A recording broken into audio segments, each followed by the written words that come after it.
आज की सबसे बड़ी खबर, सबसे बड़ी तस्वीर, बात पूरी दुनिया में भारत के आत्मनिर्भर भारत के सुपर हिट शो की, जिसकी गवाही आज स्पेन के प्रधानमंत्री ने भी दी साहब। आज स्पेन के प्रधानमंत्री नरेंद्र मोदी के साथ गुजरात के वडोदरा में मतलब एक साथ रोड शो में शामिल हुए। करीब 3.25 किलोमीटर के इस रोड शो में एक अनोखी तस्वीर देखने को मिली। मतलब कुछ लोग कहते हैं ना कि आरोप लगाते हैं कि मोदी ईवीएम हैक करते हैं ना, या आरोप लगाते हैं ना मोदी ईवीएम हैक करते हैं साहब। अब ईवीएम हैक का पता नहीं, लेकिन दिल कैसे हैक होते हैं ना, आज मैं आपको कहानी सुनाऊंगा। तस्वीरें देखिए।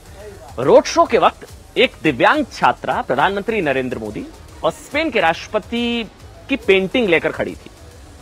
छात्रा को उम्मीद थी कि शायद प्रधानमंत्री उसकी तरफ शायद देख ले या उसकी पेंटिंग को देख ले, लेकिन मैं बार बार कह रहा हूं ईवीएम हैक का पता नहीं, दिल कैसे हैक होता। तस्वीरें देखिए। प्रधानमंत्री ने न सिर्फ उस बच्ची की पेंटिंग देखी, बल्कि पीएम मोदी और स्पेन के राष्ट्रपति खुद चलकर उस छात्रा के पास गए, उनकी पेंटिंग देखी, छात्रा से मिलकर उसका हौसला बढ़ाया, उसकी हिम्मत बढ़ाई। दिव्यांग बच्ची।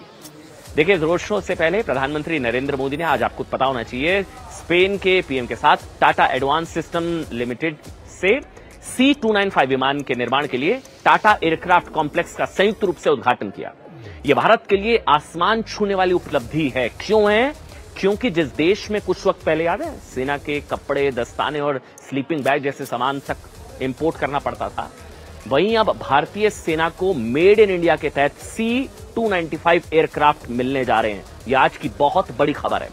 C295 programme make in India के तहत ये भारत का पहला निजी क्षेत्र का एयरक्राफ्ट प्रोजेक्ट है, जो अब वडोदरा में मैन्युफैक्चर होगा। C295 एयरक्राफ्ट पहले विमान की डिलीवरी 2031 तक होगी। अब देखिए, वडोदरा में company Tata advance systems facility भारतीय वायुसेना के लिए स्वदेशी इलेक्ट्रॉनिक वॉरफेयर सूट से लैस 40 C295 एयरक्राफ्ट का उत्पादन करेगी। 40। ये 5 से 10 टन की क्षमता वाला एक सैन्य परिवहन है। ये एयरक्राफ्ट 49-50 पैराट्रूपर्स को ले जाने में सक्षम है। पहला विमान, मैं बार बार पढ़ता हूं, 2026 तक सेना जो है बनकर तैयार करने की संभावना है। सेना को संभवतः मिलेगा और विमान की फाइनल डिलीवरी 2021 तक होने का अनुमान। देखिए, भारत ने स्पेन के साथ भी मेक इन इंडिया पॉलिसी के तहत C295 एयरक्राफ्ट बनाने की डील की है, जिसके तहत मैं बार बार बता रहा हूं 40 एयरक्राफ्ट भारत में बनाए जाएंगे और भविष्य में मेक इन इंडिया के लेवल वाले C295 एयरक्राफ्ट दूसरे देशों को निर्यात भी किए जाएंगे। देखिए, आज पूरी दुनिया में भारत की मेक इन इंडिया पॉलिसी की चर्चा है। रूस के राष्ट्रपति पुतिन ने तो कई बार प्रधानमंत्री और मेक इन इंडिया पॉलिसी की तारीफ की, क्योंकि सैन्य सामानों का आयातक देश भारत अब निर्यातक भी बन गया है। भारत ने मेक इन इंडिया पॉलिसी के तहत करीब 100 से ज्यादा देशों को 21,000 करोड़ के सैन्य सामान निर्यात कर रहा है। देखिए, मेक इन इंडिया के आसमान छूने वाले इस प्रोजेक्ट को लेकर स्पेन के प्रधानमंत्री ने कहा है कि प्रधानमंत्री नरेंद्र मोदी के विजन की जीत है। और दूसरी ओर, अब ध्यान से सुनिएगा, रूस से युद्ध लड़ रहे यूक्रेन के राष्ट्रपति जेलेंस्की ने आज क्या कहा? उन्होंने कहा कि प्रधानमंत्री मोदी ही वो शख्स हैं जो युद्ध रुकवा सकते हैं। जेलेंस्की ने कहा, एक इंटरव्यू में जेलेंस्की ने कहा कि इसमें कोई डाउट नहीं है कि प्रधानमंत्री नरेंद्र मोदी युद्ध रुकवा सकते हैं। जेलेंस्की ने प्रधानमंत्री की तारीफ करते हुए कहा कि मोदी रूस यूक्रेन युद्ध को समाप्त करने में बड़ी भूमिका निभा सकते हैं। उन्होंने आगे कहा कि प्रधानमंत्री नरेंद्र मोदी की कोशिश से वास्तव में युद्ध पर लगाम लग सकता है। जेलेंस्की ने खुलकर यह माना कि इस युद्ध को खत्म करने की कोशिश में प्रधानमंत्री नरेंद्र मोदी की बड़ी अहमियत है। इसको इस तरह से समझिए, आज जेलेंस्की ने वो कहा जिस बात को लेकर विपक्ष या एक बड़ा वर्ग प्रधानमंत्री का मजाक उड़ाता है कि मोदी युद्ध रुकवा दे। अब जेलेंस्की वो बात कह रहे हैं कि हाँ, युद्ध रुकवा सकते हैं मोदी। देखिए, एक और जेलेंस्की को मोदी से युद्ध रुकवाने की उम्मीद है। दूसरी ओर, ईरान इजरायल युद्ध और भीषण होता जा रहा है, क्योंकि इजरायल के हमले के बाद ईरान ने अपना प्लान बी एक्टिवेट कर दिया।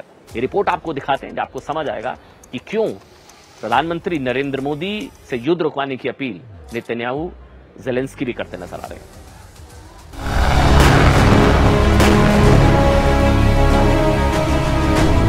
इजरायल में ईरान के आत्मघाती हमले शुरू हो गए हैं। ईरान अब मिसाइलों से नहीं, फिदाइन हमलों से इजरायल को नुकसान पहुंचाएगा। इजरायल की खुफिया एजेंसी मोसाद के हेडक्वार्टर के ठीक सामने दुर्घटनाग्रस्त इस ट्रक को देखिए। ट्रक का ड्राइवर कहां है किसी को नहीं मालूम, लेकिन उसने जो इजरायल को नुकसान पहुंचाया है वो बहुत बड़ा है। रिपोर्ट्स की माने तो ये एक फिदाइन हमला है। इस ट्रक के ड्राइवर ने इजरायली सैनिकों को जानबूझकर कुचलने की कोशिश की, जिसमें 10 सैनिकों की मौत की खबर आ रही है जबकि 50 लोग घायल बताए जा रहे हैं। कई सैनिकों की हालत गंभीर बताई जा रही है। टक्कर इतनी जोरदार थी कि मरने वालों की संख्या बढ़ भी सकती है। रिपोर्ट्स के मुताबिक हमलावर एक इजरायली अरब था। इजराइल की पुलिस ने साफ साफ कहा है कि ये आतंकवादी हमला है। ככל שאנחנו מבינים, משאית, כפי שאתם רואים שנמצאת מאחוריי, הגיעה, פגעה באוטובוס ובכ-40 נפגעים שפונו מהזירה בדרגות פציעה שונות. אנחנו מתייחסים לאירוע הזה כאירוע פח"ע. זהות המחבל עדיין לא ידועה, ככל הנראה מדובר בערבי ישראלי. כרגע אנחנו יחד עם שירות הביטחון הכללי מנסים לברר את הזהות ולקבל ודאות. तो क्या ईरान ने इजराइल पर हमले की स्ट्रेटेजी बदल दी है? क्योंकि ब्रिटिश इंटेलिजेंस एजेंसियों को जो इनपुट मिले हैं उससे खामेनेई और उनकी सेना के खतरनाक और खूनी प्लान का खुलासा हुआ है। इस प्लान के मुताबिक ईरान सिर्फ इजराइल पर मिसाइलों से ही धावा नहीं बोलेगा, बल्कि इजराइल के बाहर मौजूद उसके ठिकानों पर ब्लास्ट कर सकता है। सूत्रों के मुताबिक ईरान ने इजराइल के साथ साथ अमेरिका को भी जख्म देने का प्लान बनाया है। ईरान इजराइल पर बैलिस्टिक मिसाइलों से हमला कर सकता है। अमेरिका और यूरोप में इजराइल के दूतावास पर खतरा मंडरा रहा है। अरब में मौजूद अमेरिकी सैन्य बेस पर भी हमला कर सकता है। इसका मतलब ये हुआ कि ईरान एक साथ इजराइल और अमेरिका के खिलाफ 3 फ्रंट खोलने जा रहा है। अमेरिका और यूरोप में हमले ईरान के स्लीपर सेल और फिदाइन हमलावर अंजाम देंगे। ईरान ने कई देशों में मौजूद अपने स्लीपर सेल को सक्रिय कर दिया है और फिदाइन हमलावरों को भी काम पर लगा दिया है। इजराइल के अंदर मौजूद आत्मघाती हमलावरों को वीवीआईपी लोगों को मारने का टास्क सौंपा गया है, जबकि इजराइल के बाहर स्लीपर सेल को इजरायली दूतावास को उड़ाने की जिम्मेदारी दी गई है। ब्रिटिश इंटेलिजेंस एजेंसियों के मुताबिक ईरान के sleeper cell America, Britain, Switzerland, Italy, France, Greece, तुर्की, बेल्जियम, डेनमार्क, सऊदी अरब, जर्मनी और स्वीडन में मौजूद हैं। तेहरान में मौजूद अंडरग्राउंड बंकर से कानी स्लीपर सेल को आदेश दे रहे हैं। इजराइल और अमेरिका पर अब बहुत बड़ा खतरा मंडरा रहा है। ईरान के राष्ट्रपति ने भी साफ कर दिया है कि ईरान पीछे नहीं हटेगा, वो इजराइल को जवाब देगा और जरूर देगा।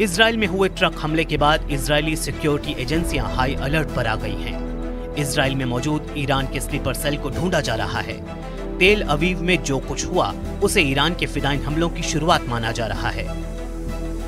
ब्रिटिश खुफिया रिपोर्ट्स के मुताबिक आने वाले दिनों में ईरान के स्लीपर सेल सिर्फ इजराइल में ही नहीं बल्कि अमेरिका और यूरोपीय देशों में भी हमले कर सकते हैं और इनका मुख्य टारगेट अलग अलग देशों में मौजूद इजरायली दूतावास हो सकते हैं।